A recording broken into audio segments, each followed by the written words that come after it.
Assalamualaikum warahmatullahi wabarakatuh. Jumpa lagi di Lentera Hitam. Tentunya masih bersama saya, Bobby, yang akan menceritakan kisah mistis pendakian gunung. Pada kesempatan kali ini, saya akan melanjutkan cerita yang sebelumnya, cerita yang berjudul Dimensi Lain di Gunung Malabar. Kisah ini berdasarkan kisah nyata yang ditulis oleh Apriyandika. Buat teman-teman yang belum mendengarkan episode sebelumnya, silakan mendengarkan dulu agar mengerti alur ceritanya. Dan buat teman-teman, semoga dalam keadaan sehat selalu, sukses selalu, dan selalu dimudahkan segala urusannya dimanapun kalian berada. Dan bagaimana kelanjutan kisahnya? Tidak usah lama-lama, kita langsung saja ke ceritanya.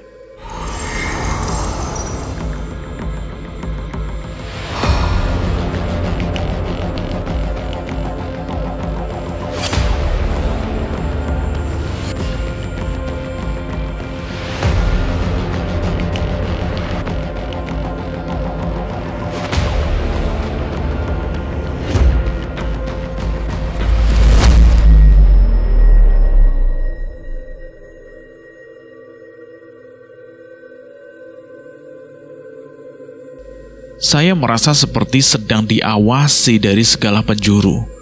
Sebenarnya, saya tidak nyaman jika harus bermalam di pos 4 ini.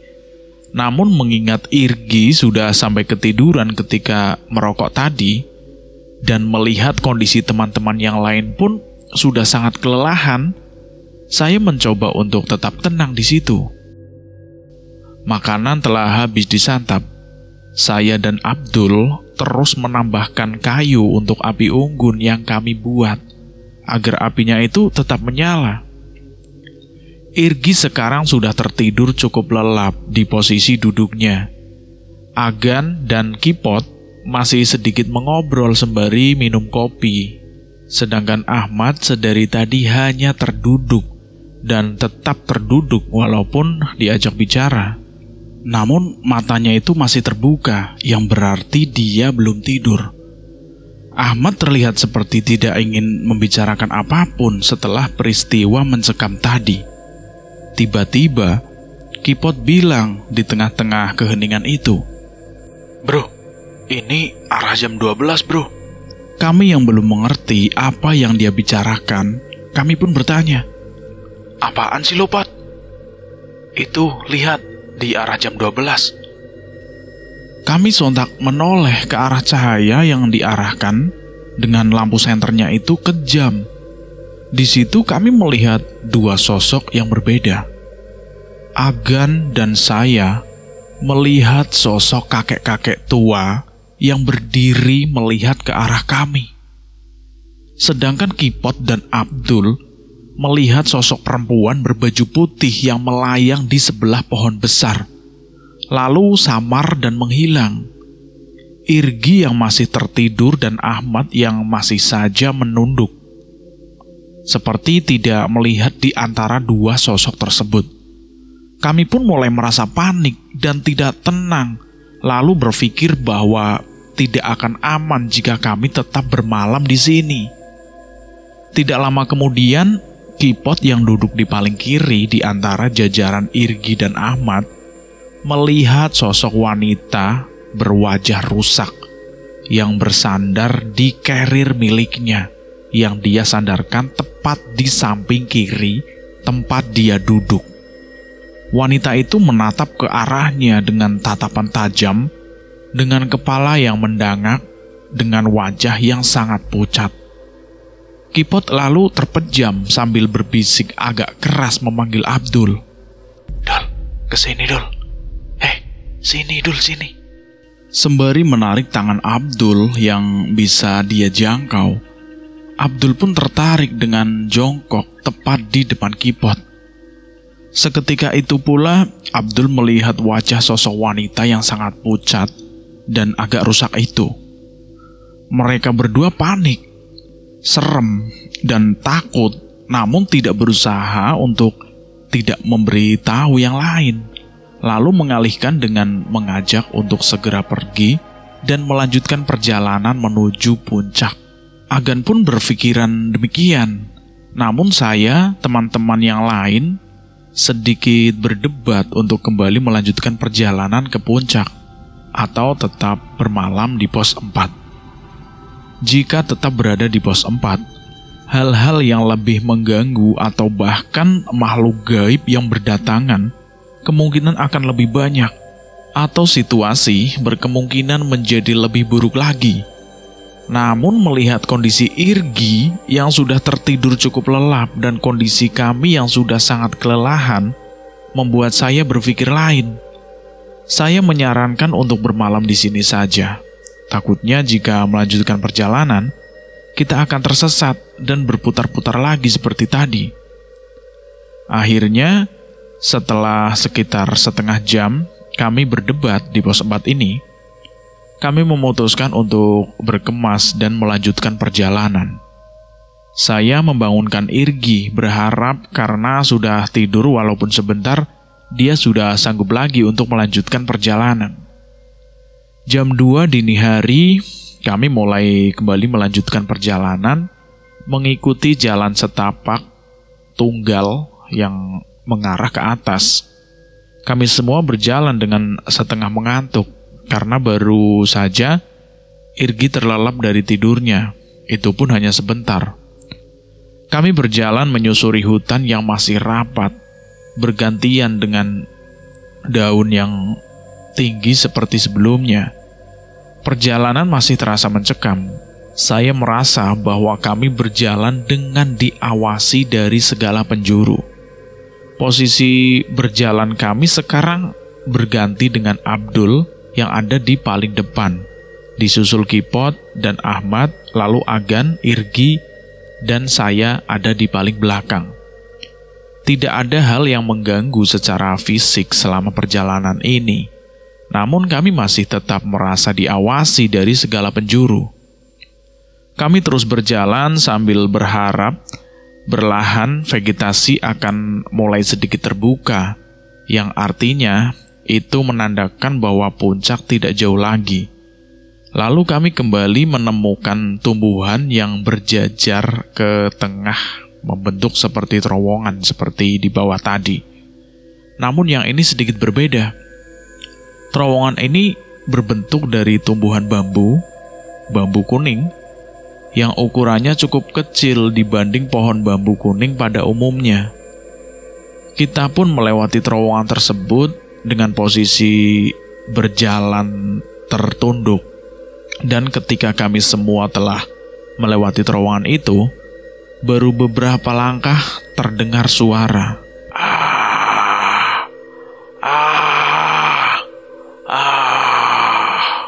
Disusul dengan satu lampu flash dari handphone Kipot yang sedang saya pegang tiba-tiba mati karena kehabisan daya baterai.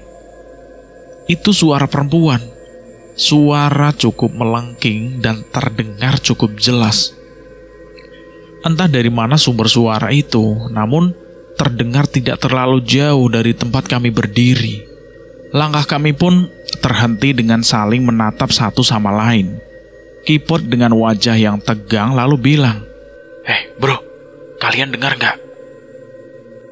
Kami semua langsung mengangguk, menjawab dengan suara pelan dan muka yang agak tegang. Iya, saya pun dengar. Suaranya melengking banget di telinga. Suaranya masih terdengar ketika kami berhenti. Kami berpikir, apakah mungkin itu suara pendaki lain yang sedang menuju ke puncak? Atau seorang perempuan yang tersesat?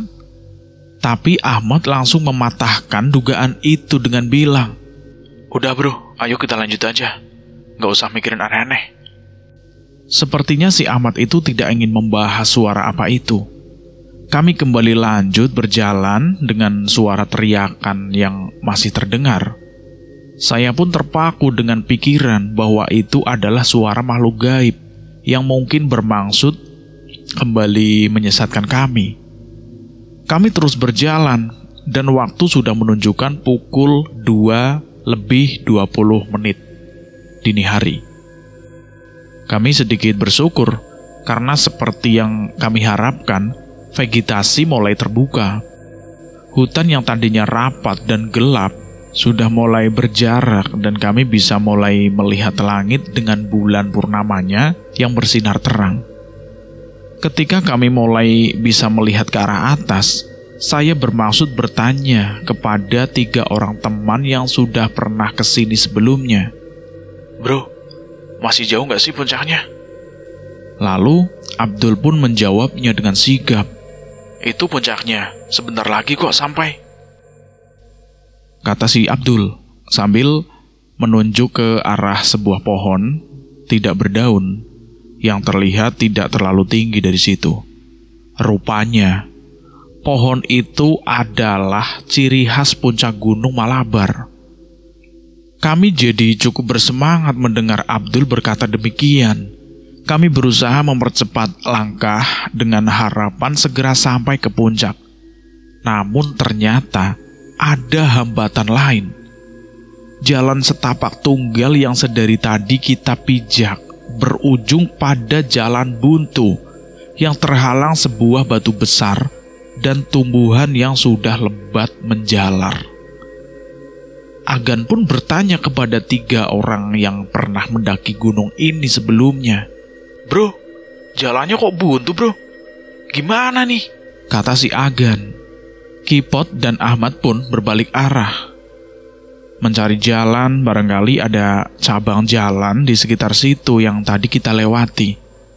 Padahal puncak itu sudah terlihat di depan mata. Namun hal yang tidak diduga-duga begini lagi terjadi. Kami berpencar tidak terlalu jauh untuk mencari jalan yang bisa dilewati untuk sampai ke puncak. Setelah beberapa menit berjalan, Agan menemukan jalan yang bisa dilalui, yaitu jalan yang melipir ke arah kiri dari jalan buntu yang terdapat batu tadi. Kami pun mulai menerabas ke arah kiri dengan pijakan yang sangat sempit, sambil berpegangan pada tumbuhan di sekitar yang cukup kuat untuk menahan beban tubuh kami. Lalu kami melipir menuju puncak dari batu itu. "Alhamdulillah bro, puncak bro ini. Sudah sampai puncak kita," kata si Abdul dengan berada di paling depan berteriak. Saya yang berada di paling belakang langsung bergegas mempercepat langkah, ingin segera melihat puncak gunung dan beristirahat dengan tenang di sana. Setelah bisa melewati jalan sempit itu, kami semua lega karena benar-benar sampai di puncak. Sesampainya di puncak, hal yang pertama kami lakukan adalah menaruh tas carrier dan membuat lingkaran cukup besar dengan posisi saling membelakangi. Lalu buang air kecil dengan hati yang lega. Karena kami semua tidak ada yang berani buang air kecil selama perjalanan yang mencekam tadi. Bahkan saat beristirahat sekalipun, kami lebih memilih menahan kencing karena sebenarnya rasa kencing itu teralihkan oleh rasa panik, takut, dan juga kalut karena perjalanan mencekam dan berbagai makhluk yang kami lihat di bawah tadi. Setelahnya kami mengumpulkan kayu bakar dan mulai menyalakan api unggun. Waktu ketika kami sampai di puncak gunung itu, Gunung Malabar, adalah jam 2:37, di mana itu melenceng 4,5 jam dari perkiraan estimasi waktu pendakian normal, yang mana memunculkan pertanyaan yang sama di benak kami berenam. Kami tadi tersesat kemana saja ya, sampai 4 jam lamanya? Di puncak gunung, kami merasa lebih baik. Tidak ada lagi bunyi besi yang suaranya mengganggu. Tidak terdengar lagi suara motor statis yang tidak mendekat ataupun menjauh selama berjam-jam lamanya di tengah kegelapan malam itu. Tidak terlihat lagi kunang-kunang yang menyala di sepanjang sisi jalan setapak yang selama ini kami lewati. Tidak ada lagi suara-suara aneh yang asalnya entah dari mana. Tidak ada lagi penampakan makhluk-makhluk gaib. Dan tidak terdengar lagi suara teriakan perempuan yang tadi, yang terdengar tidak terlalu jauh sebelum kita sampai di puncak. Kami tidak lagi merasa ada yang mengawasi kami dari segala penjuru. Kami merasa puncak gunung ini adalah area paling aman dari semua bagian gunung dan hutan yang telah kami lewati berjam-jam lamanya. Karena itu, kami mulai sedikit saling bercerita tentang apa saja hal janggal yang masing-masing kami lihat, kami dengar, atau kami rasakan selama perjalanan yang sangat berbeda dengan perjalanan kami ke gunung-gunung lain sebelumnya. Kami duduk melingkari api unggun yang tidak terlalu besar nyalanya. Lalu si Irgi mengawali pembicaraannya. Dia bilang, "Bro, gua itu sebenarnya pengen buang air kecil sejak dari tadi di bawah. Dari sebelum kita nyium aroma bau belerang itu.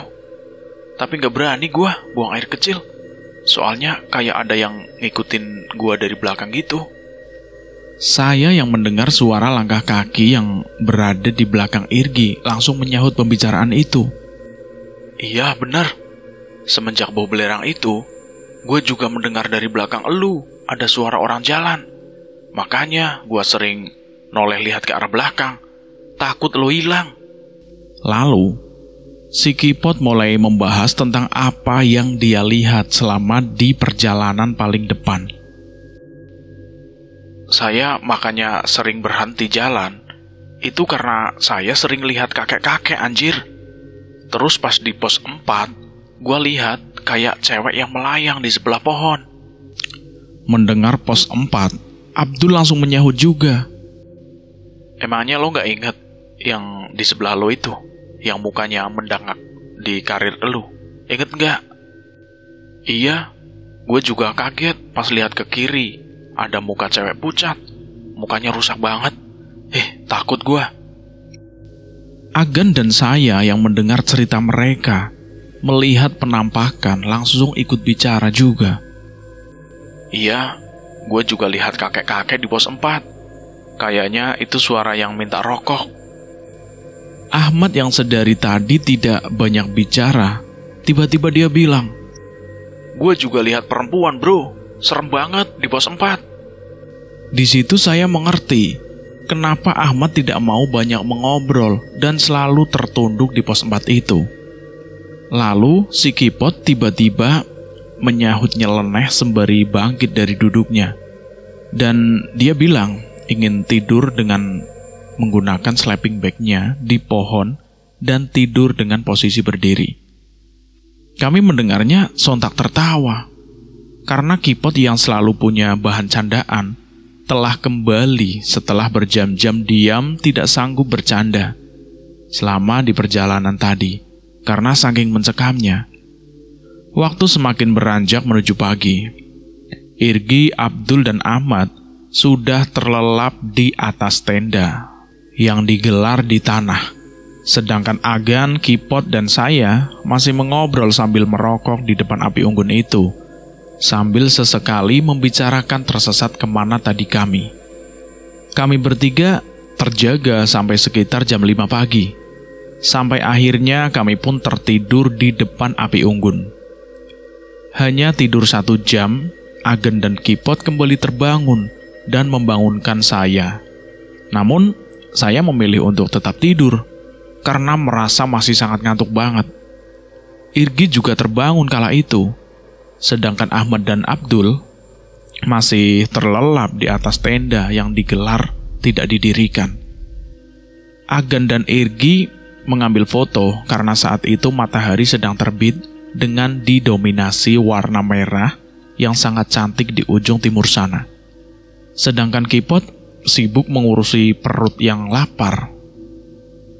Pukul 7 pagi, saya terbangun dengan 5 teman saya yang sudah terbangun, dengan sebagian yang sedang memasang hamok dan sebagian lain memasak dan mengabaikan momen di puncak Gunung Malabar kala itu. Kami semua kemudian sarapan dan minum kopi hangat di pagi hari itu. Karena tidak ingin terkena terik di perjalanan pulang, kami segera mengemasi barang-barang kami dan mendokumentasikan beberapa gambar sebelum akhirnya berdoa dan mulai berjalan pulang pada hari Jumat pukul 8.45 pagi. Ketika saya hendak mengambil jalan memutar yang semalam kami lalui itu karena jalan yang buntu, Ahmad dan Adul kemudian memanggil dan bilang, "Ini ada jalan ke sini," kata si Adul. Seraya saya yang memutar balik dan menuju teman-teman yang lain. Kami lalu memilih jalan yang bukan kami lewati semalam. Namun ketika sampai tepat di jalan buntu semalam, kami semua kaget. Karena jalan yang semalam kami lihat buntu dan terdapat batu besar adalah jalan setapak yang bisa dilalui untuk sampai ke puncak. Dan jalan ini lenggang, terbuka lebar, tidak ada apapun yang menutupi. Di situ kami semua cukup kaget, karena semalam yang kami lihat dengan jelas adalah jalan buntu yang tertutup oleh batu besar dan tumbuhan lebat yang menjalar. Ditambah lagi, jalan ke kiri yang kami lalui semalam adalah jurang. Jurang yang sangat dalam, tidak terlihat ada yang bisa dipijak. Namun, kami melewati jalan itu dengan lancar waktu semalam itu untuk dapat sampai ke puncak. Kami melanjutkan perjalanan dengan masih terheran-heran. Karena pagi hari, suasana di tengah hutan yang cukup terang, tidak terlalu jauh perjalanan kami dapat melihat hutan yang rapat dan hampir pada setiap batang pohon berlumut segar yang dalam perjalanan semalam kami tidak dapat melihatnya. Ini membuktikan bahwa kadar oksigen ini di hutan ini masih sangat melimpah dan segar. Tidak ingin melewatkan pemandangan yang langka dan indah ini, kami mulai mendokumentasikan gambar di sana. Beberapa menit kami berfoto-foto sambil merokok. Karena meskipun matahari sudah cukup terik, namun hutan rapat membuat suhu di sana tetap dingin. Setelah cukup puas mengambil gambar dan menikmati hutan lumut, kami kembali berjalan turun dan tidak terlalu lama kami berjalan, kami sudah sampai kembali di pos 4. Kami memutuskan untuk sejenak singgah di pos 4, sembari memakan cemilan sisa logistik yang ada dan menyalakan api unggun di situ. Mengingat suhu masih dingin karena hutan yang rapat sulit menembus sinar matahari. Waktu pada jam tangan saya menunjukkan pukul 9 tepat kala itu. Di pos 4 kami masih membicarakan beberapa kejadian mencekam semalam. Dan sebenarnya saat itu, meskipun sudah pagi hari, saya tetap merasa di sana kami masih diawasi dari segala penjuru. Saya masih merasa kurang nyaman berada di pos 4 ini. Sekitar 5 menit, kami beristirahat di pos 4 ini. Kami kembali melanjutkan perjalanan turun dengan langkah yang tidak terlampau cepat, karena kontur tanah tidak terlalu menurun, bahkan bisa dibilang datar. Saya teringat untuk membawa sampah kemasan cemilan yang Irgi tinggalkan semalam itu, karena mengingat kami memang tidak terbiasa untuk membuang sampah sembarangan di gunung. Namun, setelah sekitar 15 menit berjalan, kami sudah tiba di batu tempat vegetasi terbuka, di mana kami mencium aroma seperti bau belerang itu. Kami berenam kaget dan bingung di sana. Mengingat perjalanan semalam dari batu ini menuju pos 4 memakan waktu berjam-jam, 3-4 jam. Namun pagi ini dari pos 4 kami bisa sampai ke batu ini hanya sekitar 15 menit. Jika alasannya karena jalanan menurun jadi lebih cepat, saya rasa tidak mungkin secepat itu. Mengingat jalan dari pos 4 sampai ke batu ini tidak terlalu menurun, bahkan bisa dibilang datar, seperti yang telah saya katakan sebelumnya. Ditambah lagi, kami tidak menemukan beberapa tempat seperti tumbuhan, seperti membentuk terowongan yang kami sering lewati semalam.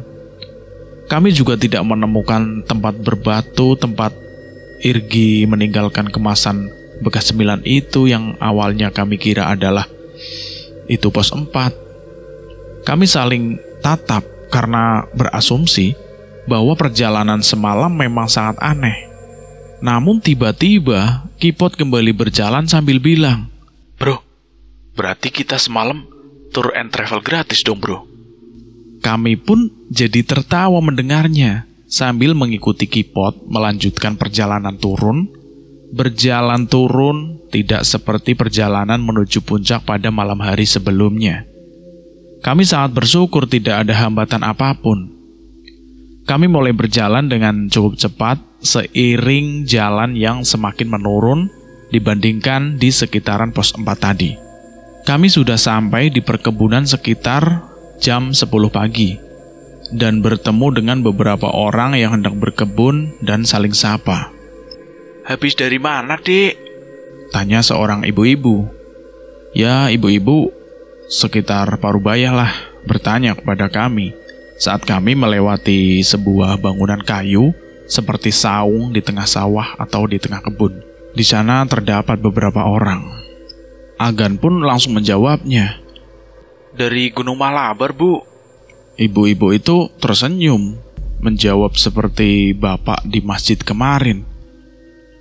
"Aduh, Dek, berani banget kalian ke Malabar." "Iya, Bu, Pak. Terima kasih ya. Saya permisi dulu, Pak, Bu, mari." Setelah itu sekitar 15 menit dari situ kami berjalan. Kami pun tiba di permukiman bernama Kampung Cidulang, tempat kami menitipkan kendaraan semalam. Namun, sebelum ke tempat penitipan motor, kami terlebih dulu singgah di sebuah warung yang terletak tidak terlalu jauh dari tempat penitipan motor itu. Kami membeli beberapa gorengan, kopi, dan juga rokok, karena logistik kami sudah habis sejak dari pos 4 saat perjalanan turun tadi. Bapak pemilik warung itu pun menanyakan pertanyaan yang sama yang ditanyakan oleh bapak-bapak di masjid kemarin dan ibu-ibu di kebun tadi. "Emangnya pada dari mana sih, Dek?" "Ini, Pak, habis dari puncak Gunung Malabar." "Oh, dari puncak Malabar ya?" "Iya, Pak. Ini tuh saya semalam tersesat loh, Pak. Malabar itu masih angker loh, Dek. Warga di sini percaya bahwa Gunung Malabar itu ada kerajaan." Lalu setelah itu, bapak-bapak tersebut juga bercerita bahwa tidak lama ini ada 2 kejadian gantung diri di kaki Gunung Malabar ini. Kami hanya bisa mendengarkan cerita si bapak itu sambil cukup kaget dan agak ngeri jika mengingat-ingat perjalanan kami semalam tanpa menjawab apapun. Lalu si Irgi yang sudah selesai menghabiskan 1 batang rokok tiba-tiba bilang kepada kami semua, "Ayo pulang ah, takut nggak keburu sholat Jumat." Bapak-bapak pemilik warung tersebut lalu tiba-tiba menoleh dengan wajah yang terlihat heran. Dan dia lalu bilang, "Emangnya kalian naik hari apa, Dek?" "Hari Kamis, Pak, malam Jumat kemarin." Si bapak itu lalu bertanya lagi, "Kemarin kok malam Jumat? Kan ini hari Minggu. 3 hari 3 malam kan kalian di atas." Mendengar si bapak bicara demikian, kami berenam langsung bengong dan kaget. Karena kami merasa bahwa hanya 1 malam melakukan perjalanan ke Gunung Malabar itu. Lalu saya bilang kepada bapak itu, "Ah, si bapak mah suka bercanda." Saya bertanya seperti itu sambil tersenyum, berharap si bapak ini memang sedang bercanda. Lalu si Abdul menyarankan untuk membuka handphone masing-masing. Siapa tahu masih ada baterainya tersisa dan bisa masih menyala, mengingat handphone milik kami digunakan untuk menerangi jalan berjam-jam. Dan kami lebih sering menggunakan kamera digital untuk mengambil gambar. Ketika kami semua mengecek handphone milik masing-masing, ternyata dari semua handphone, hanya handphone milik saya yang masih menyala, karena tidak digunakan mengingat saya menggunakan handphone Kipot, karena bertukar Kipot yang menggunakan headlamp milik saya. Lalu ketika handphone saya dinyalakan, ternyata si bapak yang berkata bahwa hari ini adalah sudah hari Minggu itu benar. Itu adalah hari Minggu. Melihat di handphone saya sudah menunjukkan bahwa hari itu adalah hari Minggu tanggal 23 Juni 2019. Kami pun menjelaskan kepada bapak tersebut bahwa kami merasa melakukan perjalanan pendakian hanya 1 malam dan langsung turun pada keesokan harinya, yaitu pada hari Jumat. Si bapak yang tidak terlalu menanggapi cerita kami langsung buru-buru menitipkan warungnya kepada kerabat yang kebetulan baru saja tiba di warung tersebut dengan motornya, untuk kemudian membawa kami ke sebuah rumah yang tidak terlalu jauh dari warung si bapak tersebut. Setibanya di sana, kami langsung disuruh untuk masuk dan membersihkan diri. Dan setelah ditanya dan disuruh bercerita tentang peristiwa apa yang terjadi semalam yang menimpa kami, itu disuruh cerita sedetail mungkin. Kemudian pemilik rumah yang bisa dibilang sesepuh atau orang pintar di lingkungan itu, dia bilang, "Untung saja semalam kalian duduk dan berdoa. Kalau enggak, kalian gak tahu bagaimana sekarang." Jadi ini jawaban dari pertanyaan kami. Kemana saja kami semalam? Sampai tersasar 4 jam lamanya, berputar-putar di tengah hutan. Lalu, ketika kami turun dan sampai di bawah, kami tidak sadar bahwa hari itu sudah hari Minggu. Dan cerita ini selesai sampai di sini. Terima kasih buat teman-teman yang sudah mendengarkan cerita ini sampai habis. Semoga kalian semua dalam keadaan sehat selalu, sukses selalu, dan dipanjangkan umurnya, dan selalu dimudahkan segala urusannya, dimanapun kalian berada. Terima kasih juga buat penulis yang sudah mengizinkan kami untuk menceritakan kisah ini. Kami mohon maaf jika ada kesalahan kata, dan akhir kata, wassalamualaikum warahmatullahi wabarakatuh.